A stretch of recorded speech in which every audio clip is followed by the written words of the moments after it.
기자. 네. 올 시즌 맨체스터 유나이티드 제일 문제인 포지션 어딘가요? 우풀백이죠. 우풀백. 그리고 전체다. 전체다. 확실한가요? 전체다? 감독까지? 우풀백이 이제 완비사카 그리고 디오고 달로 이렇게 두 명이 있었죠. 원래는 이제 완비사카가 좀 더 중용을 받다가 랑닉 체제 부임하고 나서 이제 조금 더 아무래도 공격 쪽에 메리트가 있는 달로를 이제 쓰기 시작했는데, 사실 이 두 선수 모두 다 따져봤을 때는 맨유 팬들 눈높이에는 맞지 않았죠. 그렇죠. 맨체스터 유나이티드의 예전 오른쪽 풀백은 게리 네빌부터 게리 네빌이 사실 제 핵심이죠. 그렇죠. 뭐 그리고 네. 사실 저희가 이제 축구 많이 봤을 때는 하파엘. 그렇죠. 그쪽도 있었고 웨스 브라운이 가끔 오른쪽으로 나올 때도 있었고 0708 모스크바에서는 웨스 브라운이 선발이었죠. 네. 그때 웨스 브라운 잘했을 때였어요. 그리고 이제 만능 땜빵 존 오셔 네, 이런 오셔도 선수들. 근데 오셔는 사실 안 돌아다니는 데가 없어가지고 맞아요. 네. 근데 우측 풀백으로 좀 많이 보긴 했었죠. 네. 그래서 이제 이런 풀백들이 좀 있었는데, 그래도 그때 당시에는 좀 확고한 주전이 있었는데 이제 나머지 자원들이 조금 로테이션 물론 이제 퍼거슨의 맨유는 워낙에 로테이션이 심한 그렇죠. 팀이었으니까. 그리고 그 이후에는 이제 안토니오 발렌시아가 그렇죠. 우측 풀백을 볼 때가 있었죠. 맨유 7번의 전설. 그 잠깐이긴 했지만 네. 비교적 최근까지 발렌시아가 우측 풀백을 봤던 기억이 나네요. 네. 근데 이제 완비사카도 그렇고 디오고 달로도 그렇고 사실 이제 기대했었던 것보다는 퍼포먼스가 나오지 않았는데, 이제 완비사카 이적설을 저희가 좀 다뤄볼 겁니다. 네. 일단 더선 쪽 기사를 보면은 터나흐가 이제 부임이 확정이 됐고, 다음 시즌부터 맨체스터 유나이티드는 터나흐 체제로 이제 쭉 갈 겁니다. 근데 이 양 풀백에게 조금 더 전진성을 원하는 터나흐 전술에는 완비사카가 맞지 않는다. 네. 라는 얘기가 많아요. 이건 정말 안 맞을 거예요. 네. 어쩔 수가 없는 게 터나흐 체제 빌드업은 주로 풀백을 안쪽으로 좁히고요. 윙포워드가 폭을 벌려서 3톱이 좌우 폭을 제공하고 풀백은 3선처럼 기능을 합니다. 그래서 풀백이 3선처럼 기능을 하니까 중앙 미드필더가 내려오지 않고 공격으로 더 집중하게 되는데, 3톱이 폭을 벌려놓게 되는 그 중앙 박스 쪽 하프 스페이스 공간으로 중앙 미드필더가 침투를 하는 방식이에요. 그러니까 풀백이 결국 3선에 대한 보조를 해주는데 완비사카가 그걸 한다 그러면 쉽지 않죠. 호러슈죠. 네. 거기서 볼 뺏기고 끌고 장난 아닐 겁니다. 그러니까 풀백이 좁힘에 따라서 사실 흐라번베르 같은 선수도 조금 더 전진하면서 공격성을 발휘할 수 있는 게 이제 터나흐 체제의 특징 중에 하나였는데, 완비사카는 그 역할을 수행하는 데 있어서는 굉장히 부족하다라고 저희가 결론을 내려야 될 것 같고, 결국에는 풀백들에게 이런 공격적인 움직임을 원하기 때문에 완비사카라는 옷은 맞지 않다라는 얘기입니다. 그러니까 그래서 아마 터나흐 감독은 새 이적 시장이 이제 열리면 우측 풀백도 그렇고 저는 좌측도 이제 루크쇼라는 선수가, 근데 루크쇼 텔레스는 저는 그런 관점에서 보면은 우측보다는 나은 것 같아요. 근데 이제 우측 풀백은 아마 이제 좀 차다 나설 가능성이 높고, 이 로마노에 따르면 일단 에로 완비사카는 이번 여름에 맨체스터 유나이티드를 떠날 가능성이 매우 높다라는 기사가 나왔습니다. 지금까지의 모습을 봤을 때 시야가 너무 좁아요, 완비사카는. 시야가 좁고 드리블 능력은 제 펠리스 때 봤을 때도 자신감이 좀 올랐을 때는 그렇게 나쁘진 않다고. 이 선수가 사실 원래 윙 출신이니까 볼은 끌고 가는데 대신에 그게 효율적인 플레이로 이어지지 않는 거죠. 네. 시야가 좁고 크로스가 아쉽고 결정적으로 볼을 끄니까 패스 타이밍을 못 잡는 것에 부담이나 문제도 있고요. 그렇죠. 자, 그래서 지금 완비사카가 이제 링크나는 팀을 저희가 세 팀 정도로 요약을 해봤는데, 첫 번째는 무버지의 AS 로마.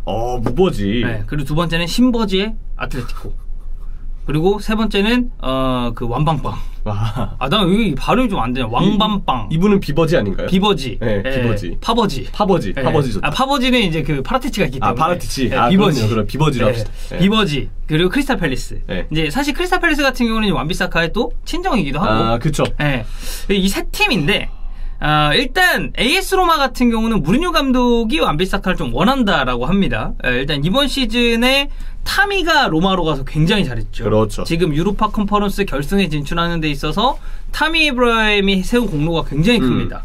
24골을 넣었고, 무리뉴 감독이 생각하는 건 타미와 같은 국적인 이 완비사카를 좀 고려 중이다. 그리고 플러스로 스몰링 역시도 같은 활약을 보일 수 있다. 그리고 스몰링은 또 전 맨체스터 유나이티드죠. 맨유이고 잉글랜드 선수. 네. 둘 다 마찬가지네요. 그래서 이 무리뉴는 사실 완비사카가 오기 1년 전에 맨체스터를 떠났습니다. 그래서 이 둘이 겹친 기간은 없어요. 근데 이 완비사카 같은 경우에 지금 입지를 좀 우리가 생각을 해봤을 때 터나흐의 계획 안에 본인이 포함되어 있는지 확신이 없대요. 그래서 이거는 지금 상의하기 위해서 기다리고 있는 중이다. 근데 뭐 저희가 앞서서 언급을 했듯이 아마 터나흐는 완비사카를 플랜해서 배제하고 이제 선택을 할 겁니다. 일단 로마는 그냥 흐름적으로 봤을 때 기대가 되는 건 이 팀이 프리미어리그에서 좀 애매했던 선수들을 잘 써오는 편이죠. 그렇죠. 스몰링도 그렇고 살라도 뭐 타미 에이브라임도 그렇고 살라의 경우도 그렇네요. 첼시에서 조금 애매했는데 피오렌티나에서 터지고 그것도 로마가 품면서 더 터뜨렸죠. 맞아요. 그런 거 보면 그냥 지금까지 완비사카의 모습을 봤을 때 다 우려가 되는 건 사실이지만 로마 입장에서도 왜 굳이 영입을 할까라는 생각이 들지만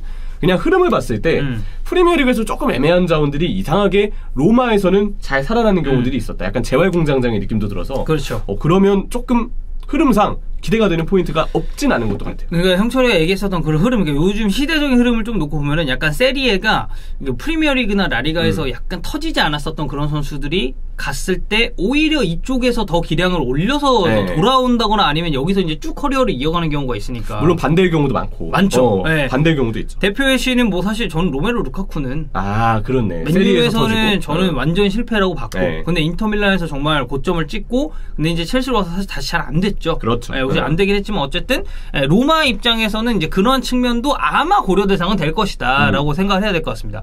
그 다음은 이제 아틀레티코인데 여기는 사실 공신력이 뭐 그렇게 높지는 않아요. 저희가 뭐 더선도 사실 공신력으로 따지면 그렇게 높지는 않은데 그냥 좀 가볍게 봐주시면 될 것 같습니다. 일단 이 스포츠몰 쪽이 또도피차이스를 인용했는데 또도피차이스는 이게 신뢰도가 아예 바닥이에요. 여기는 그냥 거의 소설급. 소설급으로 쓰는 데라 일단 여기서 나온 얘기를 좀 보면 아틀레티코 마드리드는 이번 여름 맨체스터 유나이티드 우풀백 완비사카를 영입하는 데 관심이 있다. 그래서 이 랑릭이 일단 달로를 더 선호를 했고 그래서 완비사카는 입지가 자연스럽게 줄어들었다. 이거는 뭐 저희가 시즌을 치르면서 봤었던 사실이고 그리고 완비사카가 올 시즌에 경기는 뛰었는데 일단 포인트도 하나도 없습니다. 진짜 포인트가 하나도 없거든요. 어시 뭐 골 이런 게 없어요. 그래서 6월에 아마 팀을 완비사카도 떠날 가능성이 높고 그리고 이제 아틀레티코 입장에서는 브르살리코가 이제 아웃이 될 가능성이 높습니다. 그래서 완비사카를 브르살리코에 어떻게 보면 좀 대체 자격으로 생각을 하고 있다는 것 같은데 여기도 똑같이 언급해요. 터나 완비사카 본인 계획에 없다. 그리고 완전 이적이 포함된 임대 형식으로라도 완비사카를 내보내려고 한다. 그러니까 결국에는 스쿼드 안에 포함이 돼 있어도 로테이션 자원으로 구분을 안 한다는 얘기입니다. 이거는 돌려서 얘기를 했을 때 신버지가 우리에게 또 다른 잉글랜드 풀백이 필요하다. 트리피어 다음으로. 그래서 또 다른 잉글랜드 풀백을 자꾸 찾다가 이거다 하고 딱 골랐는데 하필 그게 완비사카인 것 같아요. 그렇죠. 네, 트리피어하고 완전 다른 유형의 선수거든요. 아주 그냥 겹치는 데가 거의 없죠. 극과 극이에요. 네. 그래서 트리피어 효과를 기대하고 영입하면은 저는 극구 반대. 만유. 일단 냉정하게 봤을 때 토트넘에서 트리피어는 저는 보여준 게 별로 없다고 생각해요. 근데 아틀레티코 마드리드에서의 트리피어는 괜찮았거든요. 맞아요. 그리고 사실 뉴캐슬 돌아와서도 부상 이전까지는 진짜 잘하고 있었고 그리고 약간 저는 상징적인 영입 느낌도 좀 있다고 생각을 하고 근데 완비사카 역시도 잉글랜드에서 왔다는 공통점이 있고 모르겠습니다. 일단은 아틀레티코가 지금 뭐 변형 3백도 쓰고 4백도 쓰고 뭐 그러고 있긴 합니다만 3백 상황에서 이제 스토퍼라고 생각을 해봤을 때 그리고 이제 우측으로 생각해봤을 때는 저는 우측 윙백 자리는 완비사카한테 그렇게 맞을까라는 생각은 안 들어요. 맞아요. 올라가야 되는데 그게 안 되는 선수니까. 물론 뭐 그렇게 해서 수비적으로 쓴다 뭐 그거는 오케이. 아니면은 뭐 시메오네가 이 선수를 어떻게 조련을 잘해가지고 3백의 우측 스토퍼로 뭐 활용을 한다든지 뭐 이제 이런 옵션도 있을 수 있겠지만 일단 아틀레티코가 영입을 하려는 이유 자체는 저는 뚜렷하게 드러나 있다라고 보진 않습니다. 왜냐면 스토퍼가 우리가 완비사카가 태클을 잘하니까 그나마 거기서면 낫지 않을까라고 상상을 하는 거지 거기서 검증된 활약이 없어요. 그래 뭐 여기서 뛰어봤었던 것도 아니고 그러니까 이거는 좀 애매해 보이네. 일단 뭐 완비사카는 24년 6월까지 맨체스터 유나이티드랑 계약이 돼 있긴 합니다. 그래서 올 시즌이 끝나고 다음 시즌이 끝나도 한 시즌이 더 있어야 돼요. 그러네요. 계약 기간이 아직 꽤 남아 있는 것 같습니다. 그래서 이거는 뭐 어떻게 정리가 될지가 좀 궁금하고 마지막은 이제 BBC 건데 BBC에서는 크리스탈 팰리스 복귀를 좀 전망을 하고 있습니다. 일단 2019년에 크리스탈 팰리스에서 맨체스터 유나이티드로 이적을 했죠. 그때 당시 이적료가 5천만 파운드 한 790억 정도 됐습니다. 790억 정도 됐는데 완비사카가 맨유로 이적하면서 급료가 굉장히 높아졌죠. 주급이 상당히 높아졌는데 그래서 크리스탈 팰리스는 이거 우리가 감당하기 힘드니까 일단은 임대 형식의 계약을 먼저 제안을 하자라고 얘기를 하고 있다고 하고 팰리스가 이 완비사카한테 관심을 가지고 있는데 터나 아직 선수들이랑 접촉을 못했습니다. 그러니까 일단 미팅이 안 됐다는 거죠. 그쵸? 원래 우리가 FM에서도 부임하면 바로 그 선수단에게 미팅도 하고 그러잖아요. 근데 이제 그럴 기회도 없었다는 거고. 그러니까 이게 결론적으로 우리가 돌려 얘기하면은 다음 시즌에 누굴 남기고 누굴 떠나보내야 되고 그리고 스쿼드 정리 어떻게 할 거고 누굴 주전으로 일단 꾸릴 거고 이거에 대해서 물론 본인이 구상을 하고 있겠죠. 구상을 하고 있겠지만 이거를 선수들이랑 직접적으로 면담을 한 적은 없다. 그래서 완비사카 입지도 아직까지는 미확정이다라고 봐야 될 것 같고 보면 나다니엘 클라인 그리고 조엘 워드 이 두 선수는 이미 30줄에 접어들었습니다. 네. 근데 이 네이선 퍼거슨 체력 상태까지 고려를 하면은 팰리스 지금 우풀백 영입 현실적으로 봤을 때는 좀 필요할 수 있다. 그렇죠. 지금 자리를 봤을 때 조엘 워드는 나이도 많지만 확실히 기량조와 공격적으로의 옵션이 그렇게 뚜렷한 선수는 아니에요. 이 선수가 뭐 그렇다고 스피드가 또 그렇게 빠른 선수도 아니기 때문에 그러니까 수비적인 유형의 풀백이죠. 완비사카가 있을 때 워드가 밀렸다가 완비사카 떠나고 워드가 이제 주전으로 올라왔거든요. 그랬죠. 팰리스 입장에서 그때는 완비사카가 더 잘했으니까. 그렇죠. 조엘 워드의 나이 또 클라인도 언제나 뭐 잠부상과 나이 이슈가 있다는 거 클라인이야 뭐 리버풀 시절도 잘 알 거고 우리가 너무 많이 혹사시켰죠. 좀 안타까운 선수인데. 그 약간 책임이 있나요 그러면? 책임이 있지 않을까? 네. 리버풀 입장에서 너무 안타까워요. 그러니까 요즘에 그런 얘기 많이 하죠. 로버슨 너무 많이 뛰니까 이러다가 클라인처럼 갑자기 훅 떨어질 수 있다 이런 얘기를 하는데 클라인은 조금 책임이 있죠. 너무 많이 뛰게 했으니까. 근데 뭐 치미카스가 사실 나올 때마다 그래도 폼이 꽤 괜찮아서. 근데 안 내보내더라고요. 이렇게 웬만하면 로버슨을 클럽이 자주 믿으니까. 아니 근데 그러니까 우리가 클럽 입장이라고 해도 그럴 수밖에 없어요. 치미카스 잘하는 거 알아. 근데 로보의 존재감 때문에 그렇겠지. 근데 로보가 너무 잘하니까 그리고 이 선수가 맡을 수 있는 롤 자체가 저는 치미카스보다는 육각형이 더 크다고 생각해서. 그건 그렇죠.